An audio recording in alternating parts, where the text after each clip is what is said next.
Good evening, everyone. I'd like to welcome you to the Planning and Development Committee meeting. This is May the 25th, 2021, within the 5 p.m. hour. Tonight, we have three ordinances for tonight: CPO 2029-65, an ordinance establishing a community benefits agreement sponsored by Rebecca Wyatt, Councilwoman of the First District. Um, I guess that was going to need to be changed there. We'll talk about that too, because this amendment being done by certain members of the Gary Common Council.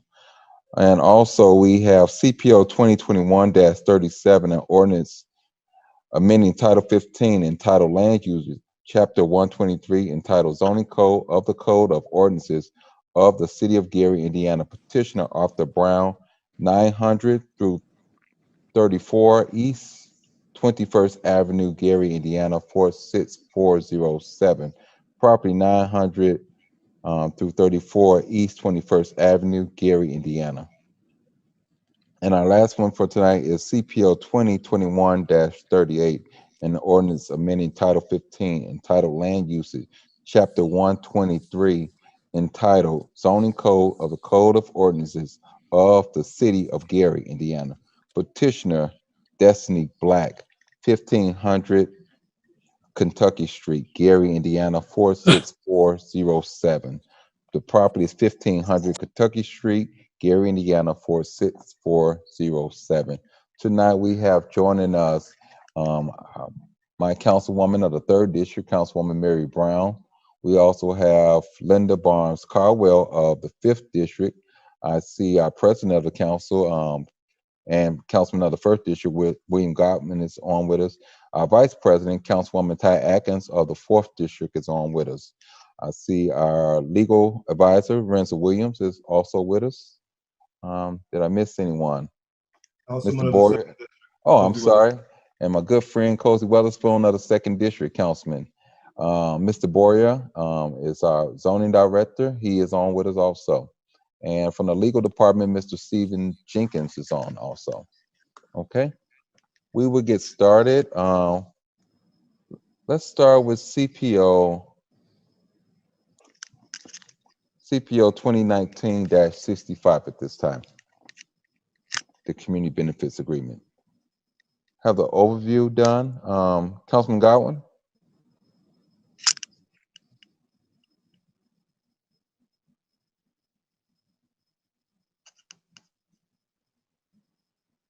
I don't know if Councilman Godwin or Councilwoman Atkins, either one of you are taking a lead on this one here. And if anyone's speaking, they're muted.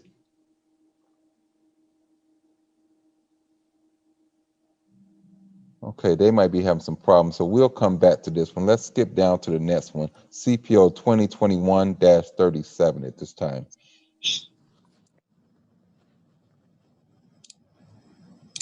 So, Mr. Boyer, you're up this time. Good afternoon, everyone. The owner petitioner is Arthur Brown. The affected real estate is 900-34 East 21st Avenue in Gary, Indiana.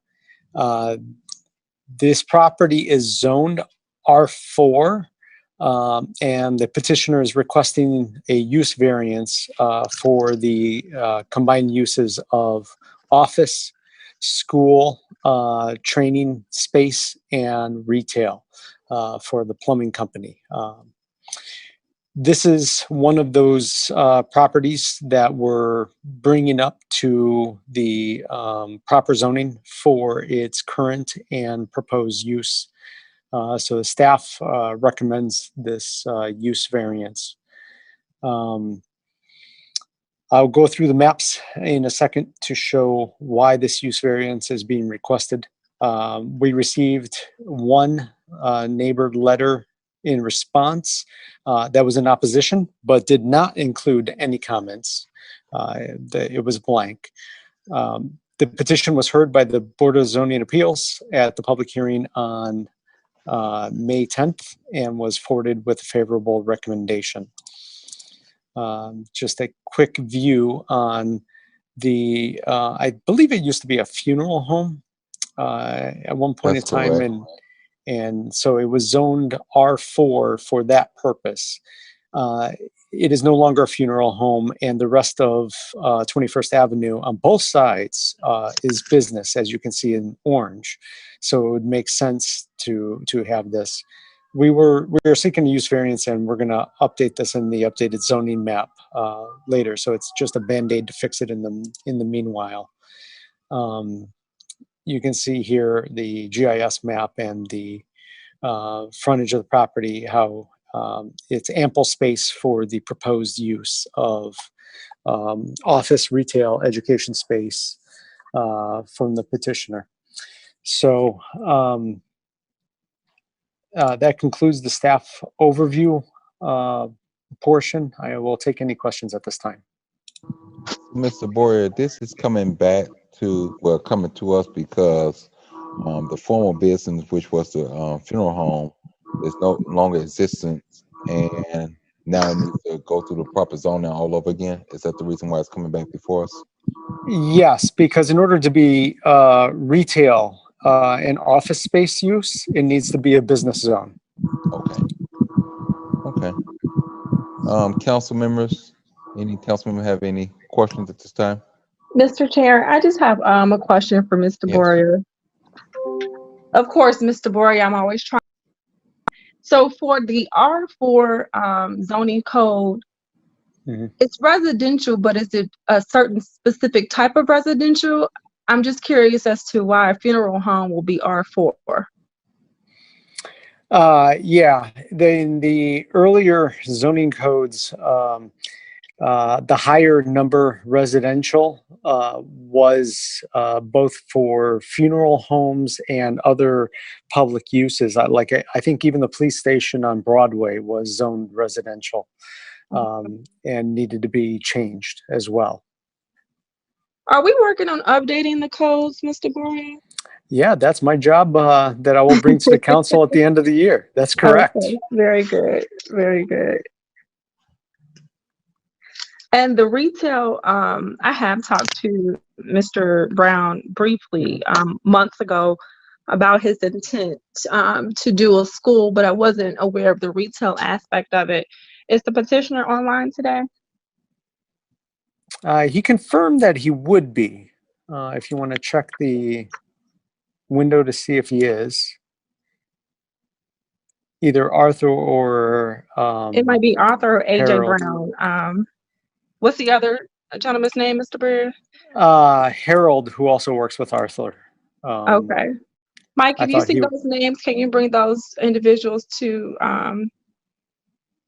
the panel? I believe Arthur Brown is now in the meet now. He's in the Mr. meeting. AJ, can you hear us? I can hear you. Okay. How you doing? This is Councilwoman Atkins. Hello, Councilwoman Atkins. I'm doing just fine, thank you. And yourself? I'm doing well. The rest of you. So I just had a quick question for you. We're reviewing, of course, your application intent to get a variance for the zoning for the building that you have on 21st Avenue. Could you explain the retail aspect of it that's listed as a possible use? Yes.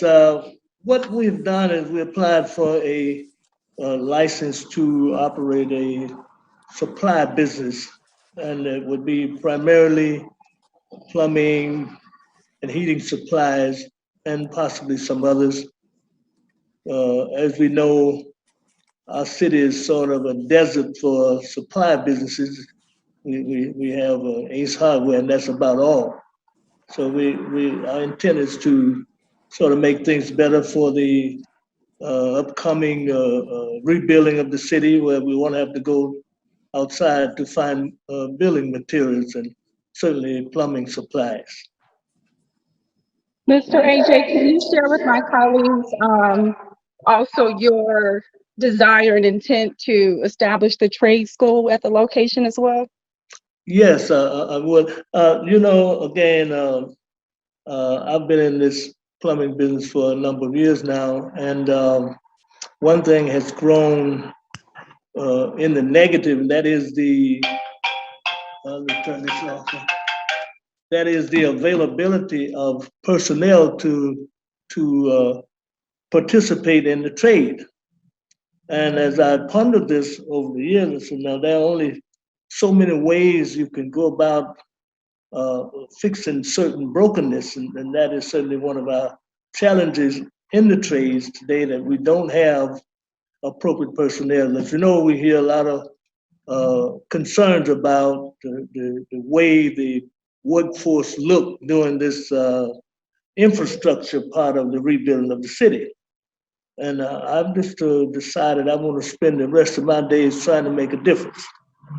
And what we've done is we've gotten a license to participate in training for the trades, and we have focused on a particular group of people, and that are those that need another chance. And we are very optimistic that with the support of our city, we're going to be able to put a number of our people into the ranks of the workforce for the construction trades. Very good, Mr. President. Thank you so much. Was there anything else, Councilwoman Atkins? No, that's it. I just, Okay. he gave me more details and, you know, he gave you guys a great overview. I just want the colleagues to know that he did do what we always ask, right? In terms of when something is happening within our district, that we're notified early on. And so Mr. Brown reached out to me personally months ago about his intent. And so I'm happy to see that he has continued with his quest to start this up, and that he's now in front of us asking for this support. So thank you guys. And thank you, Mr. Chair. You're welcome. Is there any other council members that would like to have any discussion? No, I don't. You muted, Councilwoman Brown, you're muted. Oh, I'm sorry. I only saw one letter. Am I still muted? You still muted. Sorry about that. I only saw one letter in opposition. You still Is that mute. right? Okay. There was only one letter in opposition. Is that right, Mr. Boria? That's correct.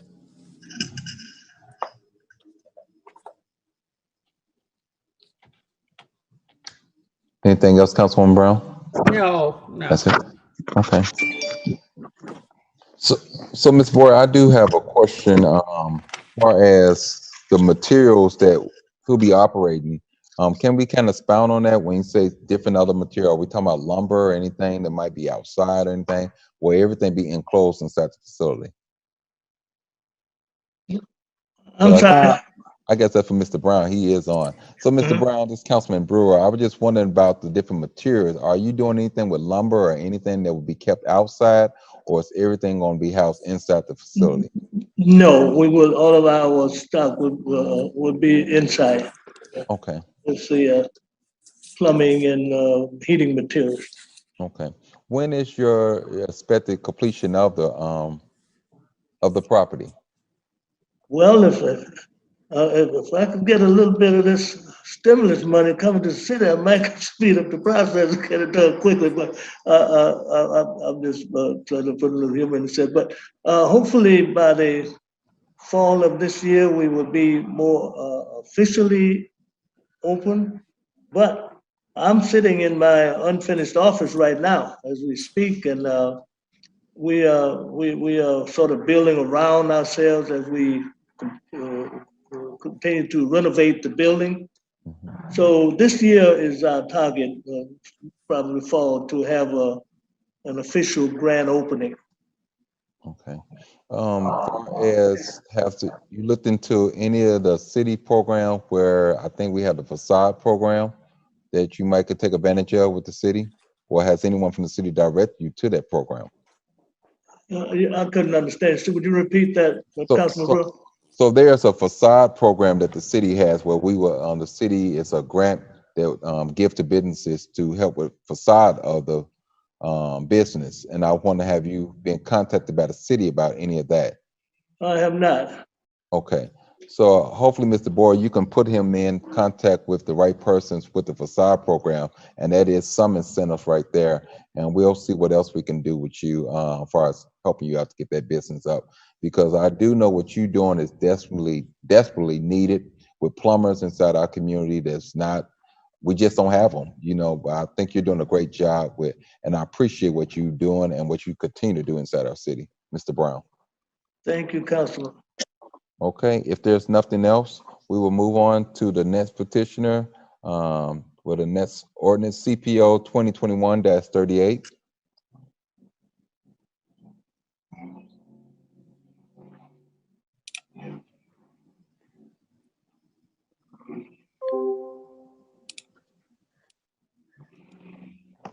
All right. The petitioner. There we go. The petitioners of the property are Barbara G. and Kelly LeBroy. The affected real estate is 1500 Kentucky. The petitioner is requesting a special use permit to operate a learning daycare on the property. The zoning department received 3 letters in opposition. The comments of each of these letters is summarized on the page before you. One, that there's not enough parking, and a concern that neighbors are losing parking that's directly in front of their homes if tenants would park there. Additional traffic along the street. A comment that a learning daycare is already in the vicinity, concern about noise generated by children, and a comment that the current property owner, not the petitioner in question, but the current property owner does not maintain the property. So obviously a request that the petitioner maintain the property. The petition was presented before the Board of Zoning Appeals and is forwarded to the Common Council with a favorable recommendation. Staff generally supports new businesses if they meet the 7 criteria of special uses. The concerns here of whether the impact upon neighbors about parking and traffic can be addressed in some of the photos, the subsequent that I'll show you in a bit. The question about noise and neighboring daycares. There are daycares not in the immediate area, but in the general area, and the concern about noise would have to be handled by the petitioner. So just to give you a visual of where this property is, it is a corner lot. It's currently zoned R4. It is a corner lot. This is the aerial view. You'll see that there's no driveway, but in all the photos that we have, the street is not fully parked. So that would be a concern about the parking. The question about the petitioner had talked about dropping off the kids and those kind of neighborly issues. This is a photo of the front of the property. It is a gated backyard. Again, there's no driveway, and so the entry to this house would be through the front. So that concludes the staff overview. I will take any questions at this time. So, Mr. Boyd, is this daycare operating at this time? Because I see look like some letters or something through the picture here in the front window. Daycare is not operating at this time, and this photo is from 2018, and I believe this says for rent. Is that for rent? Okay. No, I wear glasses now, so okay. So I do have some concerns about the parking. I do. Off of 15, it's a fairly busy street, and the turn off Kentucky and right there on the corner. Parking does concern me with the kids, so I will just put that out there now. Is there any other comments from council members at this time? Mr. Mr. Chair? Councilwoman Caldwell? Yeah, oh, yeah. Yes, I'm sorry. Sorry. How close is it to the other daycare? I will have to regenerate the map, the daycare map, before the next council meeting. I'll have that up and ready for you so you can see the neighboring daycares. Well, I actually know which daycare it is. I just don't know. I guess maybe I'll look it up and see how close it is. But I do know which daycare. It's another daycare that sits in the middle of the block. Actually, Mr. Boria, I think it's multiple daycares in that area as well. If you could make sure that the radius that you look out goes at least as far out to Martin Luther King, to encompass like the 1500 block between Georgia and Martin Luther King. I think there's a number within that area. Okay. So if you could prepare that for us, that would be great. Will do. Councilwoman, I didn't mean to cut you off. No. That was my only question. Thank you. Mr. Chair, I do have Yes. some more questions. Okay. So, the petitioner and the property owner are two different people, but in the packet that we received, I think usually there's a letter that states that the owner has given permission for use. Do we have anything like that? I don't think I see anything like that from the actual property owners. I do believe so. Because I get it from every single one. Maybe I just didn't scan it into the packet. Yeah, we could get that, because what looked like it's included is Yeah. just the petition request from the applicant with the name of the daycare company, but I don't see anything from the actual property owner. Right? Yeah. Yeah, And then I think could she you- emailed it to me. I'll get it to you. Okay, that would be great. And then could you also let us know for this particular request how many, I don't know what we call them, surveys or requests from feedback from residents within that area were actually submitted?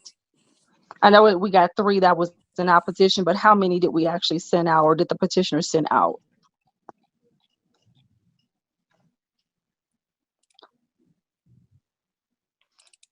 I'll be able to answer that question in 30 seconds. Okay. 17. So 17 were sent out. What's our requirement? 100 feet.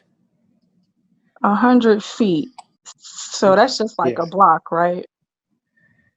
Yeah, and it depends on the size of the property and the geography of the property, how many other properties that 100 feet radius Would touches. you include? Okay.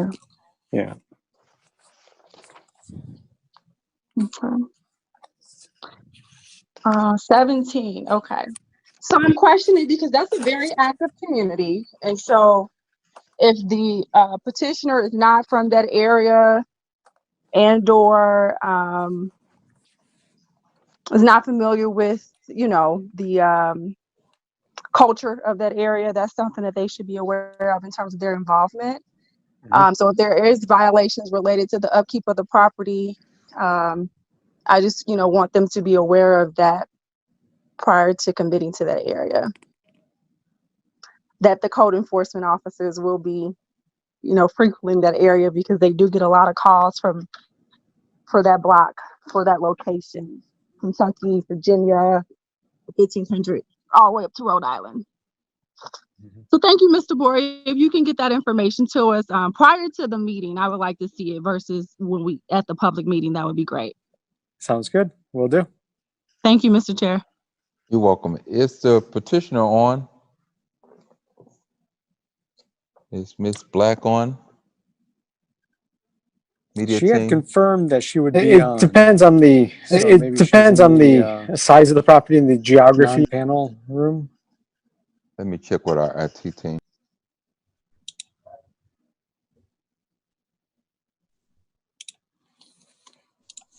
They have confirmed that she was and she left the meeting. So, Mr. Boyd, as of your knowledge, do you know does Ms. Black reside is going to be living at this resident, or is it just going to be used for daycare use only? I do not believe she will be living at that residence. Okay. And what's the hours of the operations for this daycare? Didn't see that in here. I don't want to misquote. Okay. Well, I'm tempted to bring this back to committee because we always had a petition, especially with daycares, to be present for any extra questions or more or less personal questions we may have for the petitioner. So by the She had petition, just emailed me that she is on and got kicked off, and so I'm going to send her the link real quick. okay.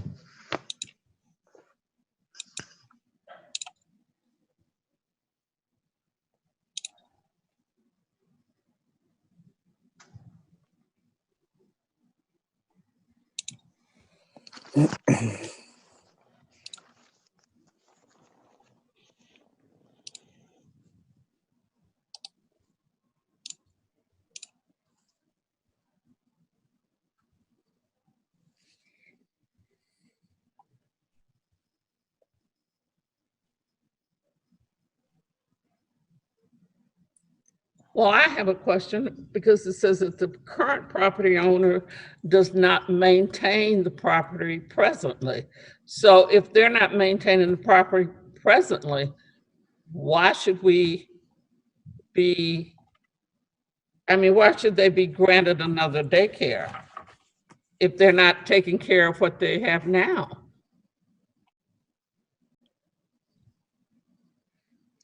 This would be a new, the petitioner would be a new tenant in this property. And so you think that this new owner would would maintain the property? You could put that responsibility onto the new petitioner. Mr. Chair, Councilwoman Caldwell. Mr. Boria, is the house occupied right now? I do not believe it's occupied. So the complaints about the upkeep is from the neighbors from previous renters? Yeah. Or not maintaining a unoccupied property. Yeah, I think the property owners too, Councilwoman. I drove by there last week when our agenda first came out, and so even though if it's no occupant, the property owner is still responsible to abide by our municipal code and our violations that we have in place. So I think it's twofold.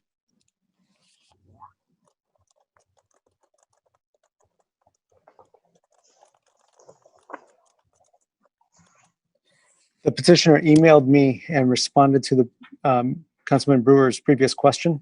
6 a.m. to 9 p.m. are the proposed hours of operation. Okay, is there a reason why the petitioner cannot join back on with us? She states that she's connected with the phone call-in, and it states that she is on mute only. I think.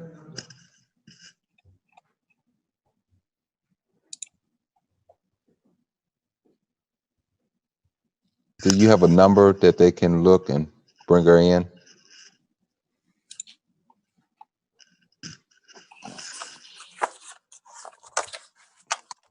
Yes, let me look up her phone number real quick. Okay, they have quite a few phones, so they need to know which one it is.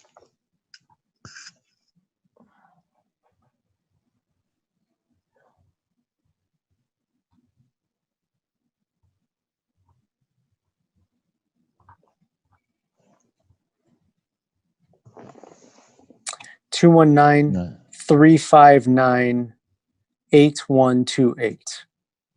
359-8128. Okay, she can unmute herself and we have her on.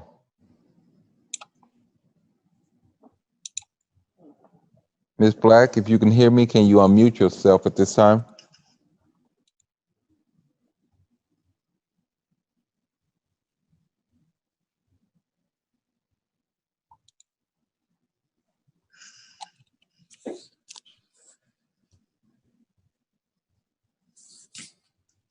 You're still muted.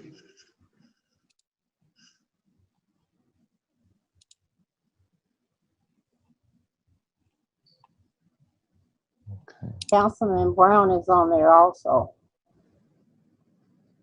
Councilman Brown, okay, that's his 484 number then, okay.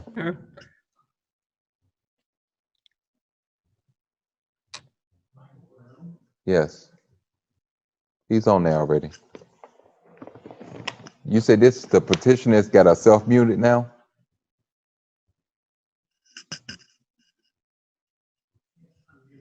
Okay, so our IT team is telling me that you need to unmute yourself, Miss Black. Yeah, she emailed me that it's not allowing her to unmute. Okay. See if we can override it on our end.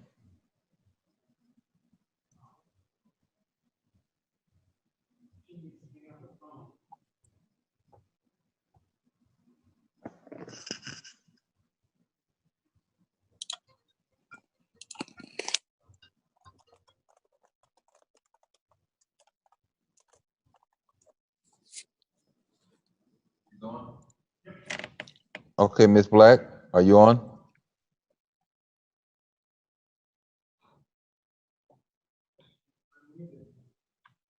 If you can unmute yourself. Okay. Okay, Ms. Black, you're unmuted. You can speak.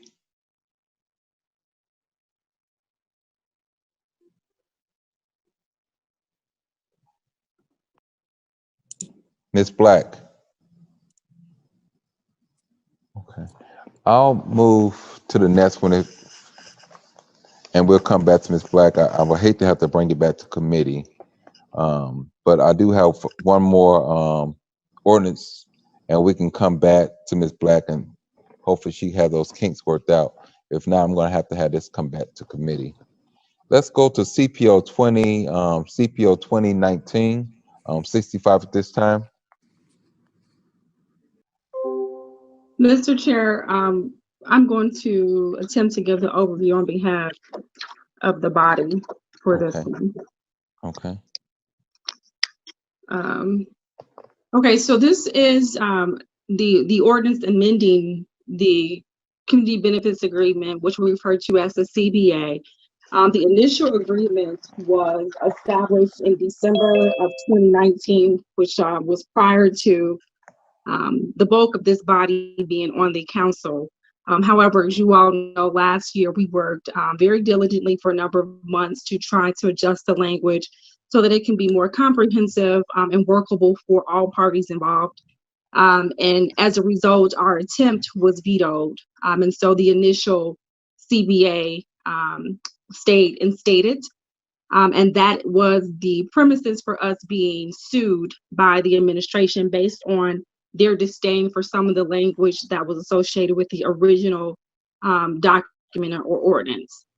So upon review, the body of the council wanted to continue to work, I guess in tandem to come to an agreement where this particular ordinance don't need to be in place. Is also a workable document where all parties could come to an agreement in terms of what the language and the matter and how the specific terms are established and that we implement them efficiently. So I'm going to kind of give you guys an overview in terms of what some of the changes will be. One of the main changes or issues that we were being sued for was two things. One being the oversight of this Community Benefits Agreement organization and their involvement in the negotiation and their authority of what they would do in terms of being able to direct the developers, and also whatever residuals from the community benefit that was received from the developers, then be having the true oversight related to that. That was one issue. Another issue that was the premises of the lawsuit that was brought up on the council from the administration was this establishment of a compliance officer that I believe the initial language was that that particular individual report to the council. And so that was in violation of law as well. And so they had some disdain related to that. So the new language removes the oversight of the community benefits group, and they will then act as a part of an advisory council instead. So still being a part of the stakeholders related to this agreement, however, just being more so in the capacity of advising.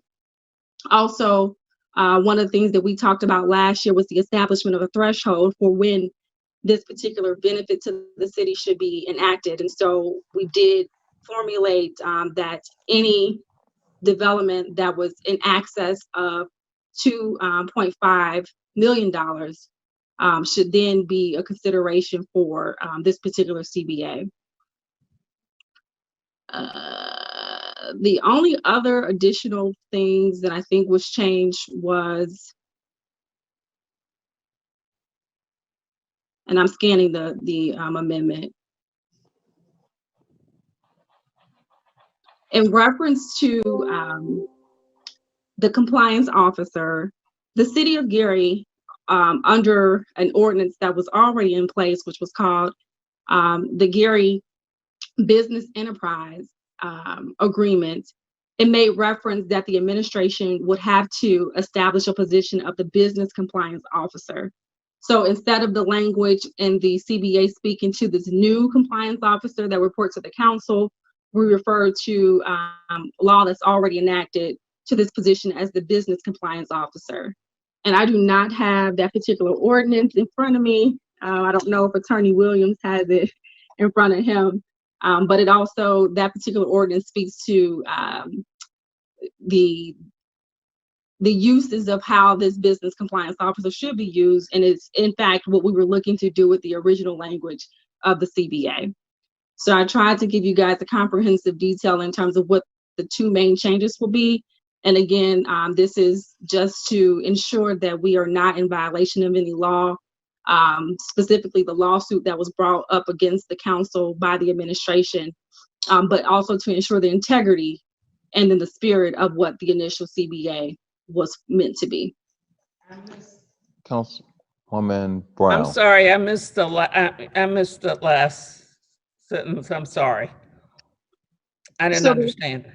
Yeah, no, so the language that we changed did not change the integrity of the document. It just made sure that we were in compliance to law, so that we addressed those concerns that was brought up against the council and the lawsuit. You know, we have the lawsuit that the administration has brought up against us. Right. So what we did was just address the language so that we are no longer establishing any issue to their issues, if you will. So there's no compliance officer that will report up to us. We spoke to the business compliance officer that is referenced in prior legislation that has the same responsibilities that we were looking for the compliance officer to do. And then also we'll remove the oversight of the, I'm going to call it the CBA group. There will be no oversight from them, but they will act in the form as an advisory council versus having direct authority over anything. And Councilwoman Atkins, you spoke about the dollar figure when the CBA will be enacted. Did it go up or did it go down? And what, well, maybe the question is, what was it before? So the original ordinance from 2019 didn't have any. Okay. And so I think the 2.5, when we attempted to have that first amendment last year, that's the exact same number that we had last year. Okay. You know, and then it was vetoed. And so we just tried to reinstate that to where it could be applicable or not. Okay.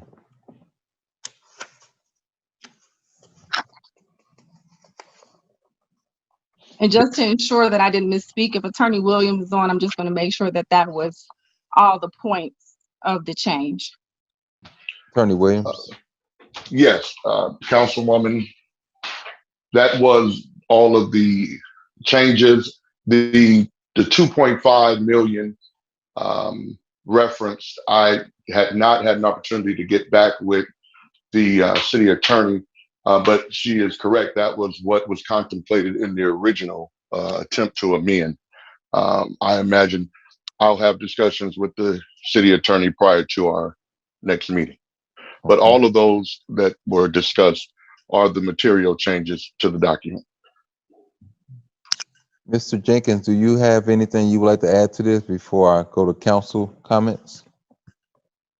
No, I don't have anything to add at this time. Was there anything that the administration want to leave with the council on tonight during this committee hearing?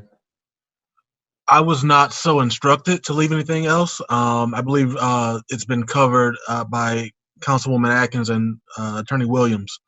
So as far as the changes that were made. Okay, thank you. Questions, comments by council members at this time? All right, seeing none.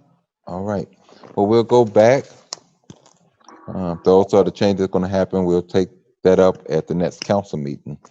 So we'll go back to CPO 2021-38. We do have a petitioner on, Ms. Destiny Black.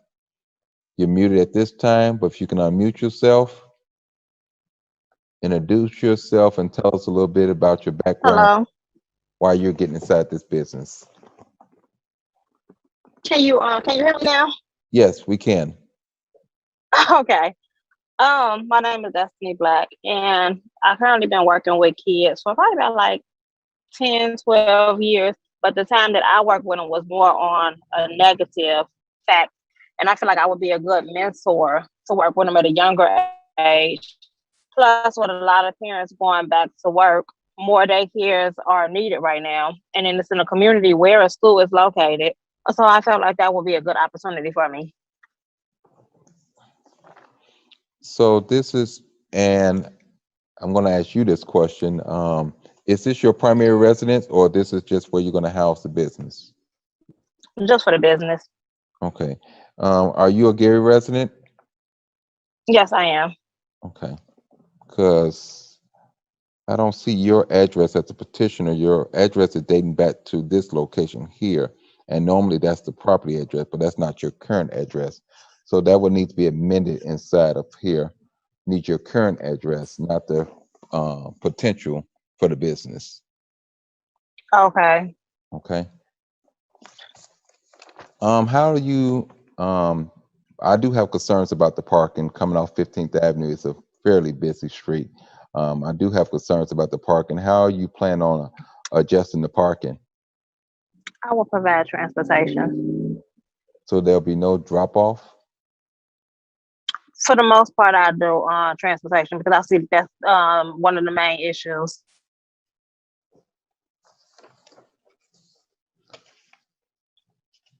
Well, I guess that answered my question somewhat, but you said you do, but that's still a percentage that individual will be dropping off. Because I do have, it is, I want to say, I believe at least 2 parking spaces in front of the home that I'm currently renting. So if they drop off, they'll drop off right in front of the home.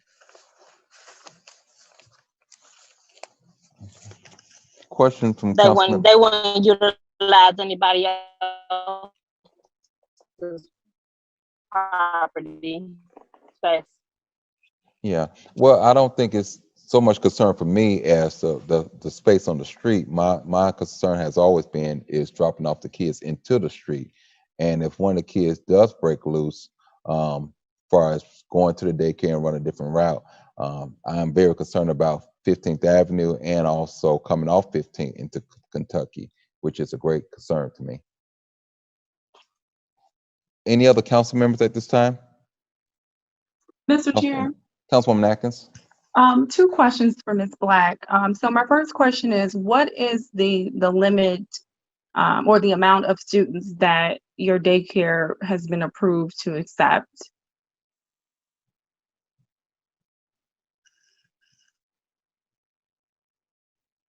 Ms. Black, we're unable to hear you.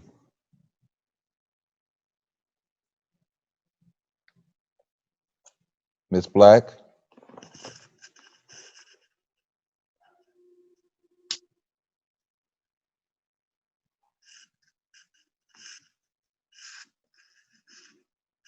Ms. Black, Okay.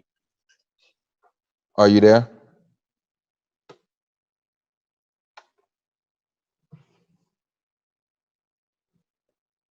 Ms. Black, we're unable to hear you. It's not.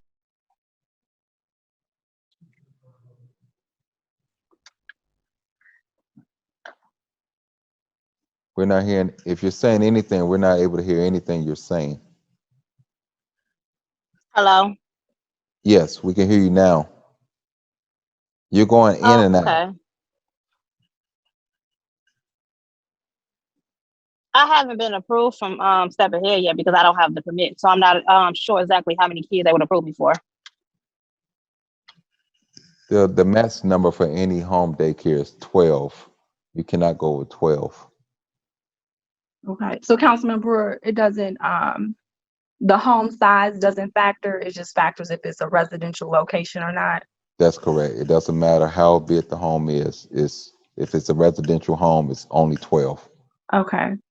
And my other question for Ms. Black, if she could hear me, she might have already answered it, but I wanted to know if this in fact was her first entrepreneurship venture, or if she had other locations or any other type of business. I think we lost her though, so. Ms. Black, did you hear the question from Councilwoman Atkins?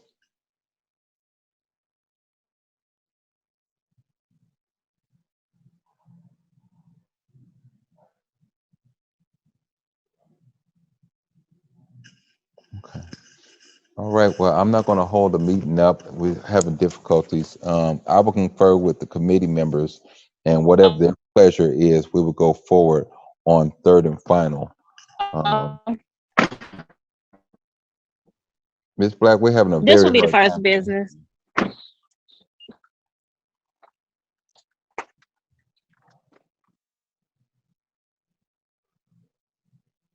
So our next meeting will be June the 1st at 6 p.m. I'm asking all petitioners that's on to be in attendance via Zoom. And we will make our recommendation on this last one here with the committee, because we're having some technical difficulties. If we want to have a few more of the comments on the floor, it'll be up to the president at that time. But this will be the end of the Planning Development Committee. We'll see everyone on June the 1st for third and final. Everyone have a good night. Thank you.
This is the Finance Committee meeting for Tuesday. What is today's date? May 19th, 2021. There's only one item on the agenda. Tuesday, May 25th, I'm sorry. There's only one item on the agenda, and that is CPO 2021-36. CPO 2021-36 is an ordinance authorizing a transfer of funds within the city's insurance account fund 101-601 for insurance carrier administrative fees, sponsored by Mayor Jerome A. Prince and Malik Harper, City Controller. I don't know, Arlene, are you going to do the overview on this? Yes, I'm not sure if the controller's back from out of town yet, so I'll go ahead and do it. Okay, well, we're ready. Okay. CPO 2021-36 authorizes a transfer of funds from a line item in Fund 601 in the amount of $505,000 to our professional services line item. This transfer is necessary to cover the cost of administrative fees charged by Cigna for our health and vision insurance, as well as our administrator of our life insurance plan. So these fees are paid directly to those entities for city employees. So that's why we need that transfer. Okay. Anybody have any questions or comments? I do, Madam Chair. Okay. Okay, Miss Arlene, you know, I'm just trying to learn. That's my discipline. Okay. So I don't understand, why wouldn't we just pay those fees out of the insurance line item versus transfer to professional services? The insurance line item itself is for premiums. Only? These are for the only. Okay. These are for the administrative costs associated with that. Okay. So how do you, how I want to say this? Is that just common, like for municipalities, like that line item is only for premiums? Yes, generally. And that's how we've always done it. We've always separated out the actual fees that are charged by the company that's handling a portion of our insurance versus the premiums themselves. Unless it was a third-party administrator, like when we were self-insured, then it wasn't separated. Okay. And one more question for you, Ms. Arlene. So for those administrative fees, are those fixed or does it vary? Is it a variable cost for us? This is a fixed fee. Every year we kind of go out for bids to see what carrier has the best prices, and they submit costs to us. So it's a fixed fee. We only do a one-year contract with those carriers? Yes. Okay. Yes. Thank you. Okay. Okay. And I am sorry I didn't acknowledge my colleagues. Oh. Councilwoman Ty Atkins from the 4th District and our Councilman at Large Ron Brewer, Councilwoman from the 5th District Linda Barnes Caldwell, and Councilman from the 2nd District Cozy Weatherspoon, and who else is here? Bill Outlaw, so I think that's it. I'm sorry, Michael Brown. Mike Brown from the 5th District. Hi. Okay, I'm sorry, I didn't acknowledge you guys. So do you have any questions or any comments about this?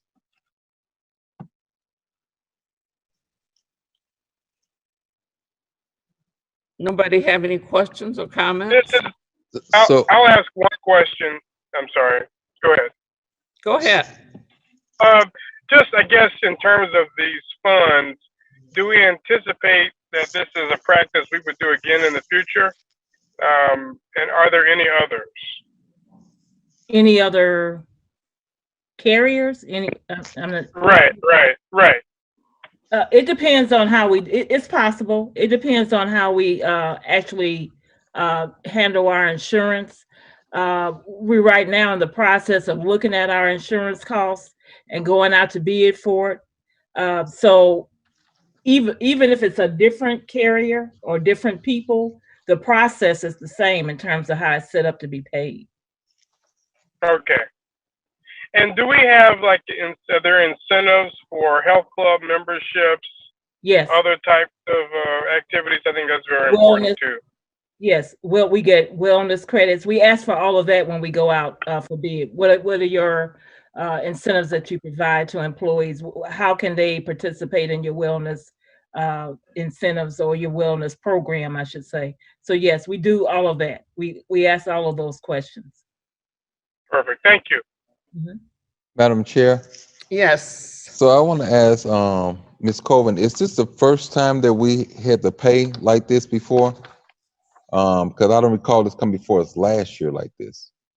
I think last year, if I'm not mistaken, they may have split it in the budget. No, I'm wrong. I remember now. They paid it from a different fund last year. I think they used to pay it from 792 or something like that. But this is the first year they paid it from 601. Okay. So this has nothing to do with the audit that we went through last year then, right? No. No. Okay. Okay. All right. Thank you, Madam Chair. Anyone else have any questions or concerns about this?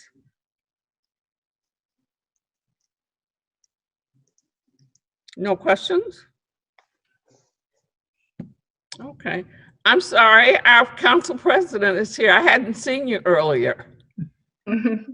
You snuck in on me. No problem. No problem. Good to be here. Okay. All right, if there are no other questions or concerns, that was the only item on the agenda, CPO 2021-36. So there are no other questions or concerns, then the meeting is adjourned. Thank you. Thank you. Thank you.